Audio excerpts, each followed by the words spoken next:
നമുക്കിന്ന് കേരളത്തിലെ തിയേറ്ററുകൾ, സിനിമാ തിയേറ്ററുകൾ മൾട്ടിപ്ലക്സുകൾ ഒന്ന് സന്ദർശിക്കാം.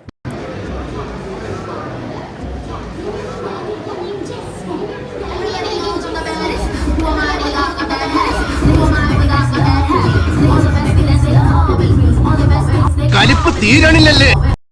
പണ്ടൊക്കെ A class, B class, C class ഇങ്ങനെയായിരുന്നു തിയേറ്ററുകളെ തരംതിരിച്ചിരുന്നത്.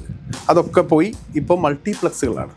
ഒരു കുടുംബത്തിന് ഒരു സിനിമ കണ്ടിറങ്ങാൻ എത്ര രൂപ ചിലവാകും? ചില്ലറയൊന്നുമല്ല, വലിയ സംഖ്യ ചിലവാകും. അതിന് കാരണം എന്താണെന്നറിയോ? അവിടെ നടക്കുന്നത് കൊള്ളയാണ്. പോപ്കോൺ മുതൽ എല്ലാത്തിനും വലിയ വില, ലോകത്ത് എവിടെയില്ലാത്ത വിലയാണ് നമ്മളുടെ മൾട്ടിപ്ലക്സിൽ. വെള്ളത്തിന് പോലും 100 രൂപയാണ് പലയിടത്തും വാങ്ങുന്നത്. നിങ്ങൾ പറയും കൊള്ളയല്ലേ?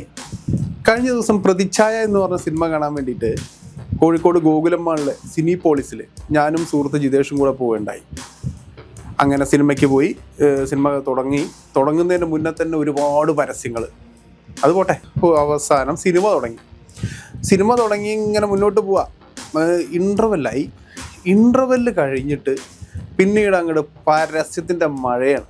എൻ്റെ ദൈവമേ, അരമണിക്കൂറിന് മേലെ പരസ്യമായിരുന്നു. ഗം പ്രോബ്ലംസ് ആണെങ്കിൽ തിരഞ്ഞെടുക്കൂ ഗം എക്സ്പെർട്ട്.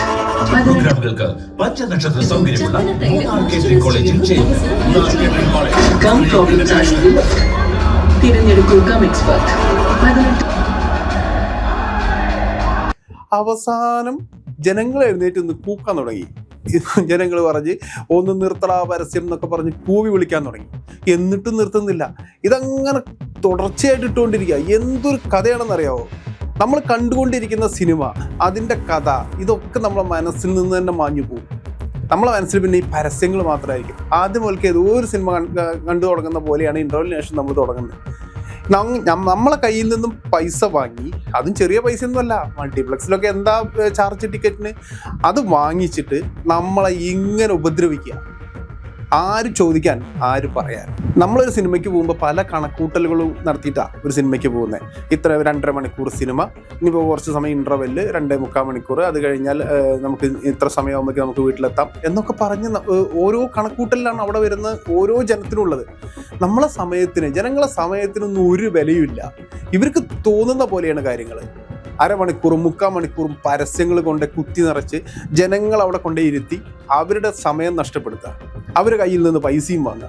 അവർക്ക് എന്തെങ്കിലും ഒരു വെള്ളം കുടിക്കണമെങ്കിൽ അതിനും വലിയ വില, കൊള്ള വില വാങ്ങുക. അങ്ങനെ എല്ലാ തരത്തിലുള്ള ചൂഷണമാണ് മൾട്ടിപ്ലക്സിൽ നടക്കുന്നത്. ഇതിന് പരിശോധനകളില്ല, ഒന്നുമില്ല. എവിടെ പരാതി പറയും? കുറേ ആളുകൾ എപ്പോഴെങ്കിലും ദേഷ്യം വന്നിട്ട് ഫേസ്ബുക്കിൽ 2 വരി എഴുതിയിടും. അതല്ലാതെ ആരാണ് പരിശോധന നടത്തുന്നത്? ഒന്നുമില്ല. വേറൊരു സംഭവം പറയാം. ഞങ്ങൾ ബബ്ബ എന്ന് പറഞ്ഞ സിനിമ കാണാൻ വേണ്ടിയിട്ട് പാലക്സി സിനിമാസിൽ പോയി. ഭയങ്കര പ്രീമിയം ടിക്കറ്റാണ് കേട്ടോ. പ്രീമിയം ടിക്കറ്റ്, പ്രീമിയം കാറ്റഗറി, അവിടെ ഉള്ളതെല്ലാം പ്രീമിയം ആണ്. കാരണം പാലക്സി എന്ന് പറയുന്നത് വലിയൊരു ഗ്രൂപ്പാണല്ലോ.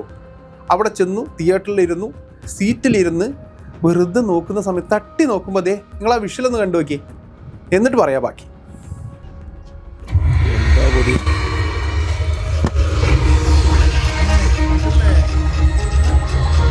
കണ്ടില്ലേ? ഇങ്ങനെ പൊടി പറക്കാണ്. എൻ്റെ ദൈവമേ, തുമ്മി ഞങ്ങൾ ആകെ ബുദ്ധിമുട്ടി. അവസാനം സഹി കെട്ടിട്ട് ഇതിൻ്റെ വീഡിയോ ഇപ്പോൾ എടുത്ത് നിങ്ങൾ കണ്ട ഈ വീഡിയോ ഇല്ലേ, ഇത് അവിടുത്തെ മാനേജർക്ക് അയച്ചു കൊടുത്ത്. എന്ത് കാര്യം? അതൊക്കെ കണ്ടിട്ടുണ്ട്, വീഡിയോ ഒക്കെ റീഡ് ചെയ്തിട്ടുണ്ട്. പ്രീമിയം അല്ലേ, പ്രീമിയം പൊടിയല്ലേ, അത് നമ്മൾ ആസ്വദിക്കണ്ടേ?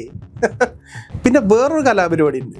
സിനിമ ഇങ്ങനെ നല്ല രീതിയിൽ നടന്നു പോകുമ്പോൾ ഇടയിലൂടെ നടന്നിട്ടാണ് ഭക്ഷണം വിതരണം ചെയ്യുന്നത്. നമ്മൾ ഹോട്ടലിൽ പോയ പോലെയാണ്. അത് ഭക്ഷണം വിതരണം മാത്രമല്ല, അവിടെ നിന്നിട്ട് അതിൻ്റെ ഒരു വിശദീകരണമുണ്ട്. ഇപ്പുറത്തിരിക്കുന്നവൻ ഭക്ഷണം കഴിക്കാനല്ല, സിനിമ കാണാൻ വന്നതാണ് എന്നുള്ളൊരു പരിഗണന സിനിമ തിയേറ്ററിൻ്റെ ആളുകൾ നൽകണ്ടേ? എവിടെ? ഇവരവിടെ നിന്നിട്ട് ഇനി അവിടെയുള്ള മെനു മുഴുവൻ പറഞ്ഞു കൊടുക്കുക. ഇങ്ങനെ ഇതിൻ്റെ ഇടയിലൂടെ നടന്ന് ഭക്ഷണ വിതരണം നടത്തുന്നു. ജനങ്ങൾ തിയേറ്ററുകളിൽ നിന്നും അകന്നു പോകുന്നത് ഇതുകൊണ്ടൊക്കെയാണ്. കാരണം അവിടെ നടക്കുന്നത് കൊള്ളയാണ്.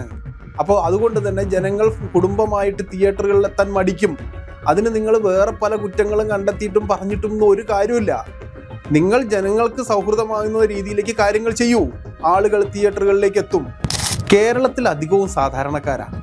അവരൊരു മാസത്തിൽ ആണ് ഒരു സിനിമ കാണാൻ, അതും നല്ല സിനിമയാണെങ്കിൽ അവർക്ക് കാണണമെന്ന് ആഗ്രഹം തോന്നിയാൽ അവർ സെലക്ട് ചെയ്യുന്നത് മാസത്തിൽ ഒരു തവണയൊക്കെ ആയിരിക്കും. അവർക്ക് കിട്ടുന്ന ചെറിയ തുകയിൽ നിന്നും വലിയൊരു സംഖ്യ മുടക്കിയിട്ടാണ് അവർ തിയേറ്ററിൽ എത്തുന്നത്. അവർക്ക് വേണ്ട സൗകര്യങ്ങൾ ഒന്നും ചെയ്തു കൊടുക്കുന്നില്ല എന്ന് മാത്രമല്ല, നിങ്ങൾ അവരെ കൊള്ള ചെയ്യുകയാണ് ചെയ്യുന്നത്.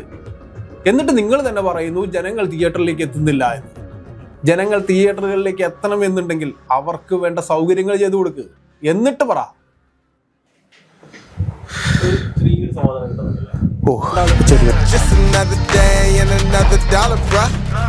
കലിപ്പ് തീരണില്ലല്ലേ. Chapter 4.